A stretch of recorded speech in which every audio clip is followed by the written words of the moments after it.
Saya barangkali ada yang belum pernah kenal dengan saya. Nama saya Johar Hutomo. Saya trainer, konsultan dan praktisi di HR. Saya lahir di. Nah ini apa? Saya sharing sekalian ya. Ada satu perusahaan yang sedang saya bantu.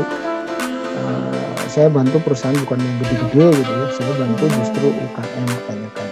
Ini ada sebuah toko seperti itu ya. Nah dari mana itu didapat? Dari perundingan tadi ya. Peran HRD di mana? Peran HRD adalah menangkap strategi dari perusahaan. Kita perlu rekrut orang, apakah kita perlu rekrut sales? Enggak, kita butuh rekrut 10 kolektor baru gitu ya, yang kita geser, kita ganti. Kita butuh rekrut kolektor, enggak rekrut sales lagi, karena 10 orang kolektor. Nah, nama toko mebel ini sudah cukup terkenal, sudah sangat terkenal lah di satu provinsi itu. Jadi mereka nggak masalah sebenarnya. Orang mau beli barang merek mereka, toko itu sudah sebuah kebanggaan. Masalahnya adalah nggak semua orang dari kabupaten punya waktu dan kesempatan untuk pergi ke kota. Bottom up, kita kombinasi aja. Awalnya memang kita butuh bottom up, jadi kita butuh orang-orang dari bawah, para pimpinan tadi untuk mengusulkan jumlah tenaga kerja yang dibutuhkan. Tapi berikutnya ketika ada keputusan sebelum disahkan, si CEO, direktur atau owner ini yang akan nanti memutuskan, enggak ini kita butuh kue. Itu misalnya ada alat cetak kue yang ukurannya misalnya 4x6 lah atau berapa gitu ya, ada ukuran-ukurannya, itu sebutkan saja ya, disebutkan. Jadi misalnya dikasih list gitu kan, kemudian si customer tinggal klik gitu kan, ada fotonya, tinggal klik, fotonya harus dari depan atas gitu ya, samping dan seterusnya. Jumlah tenaga kerja 100 orang, maka rasionya 100 dibanding 100.000, jadi satu orang itu bisa menghasilkan 1.000 unit. Kemudian supervisor di tahun 2020 jumlahnya 10 orang. Nah, rasio supervisor jumlah karyawan yang keluar berbanding dengan jumlah rata-rata jumlah karyawan, nah itu ketemu berapa persen, itulah turnovernya. Turnover ini biasanya dipakai dalam satu periode, biasanya 1 tahun, biasanya setahun.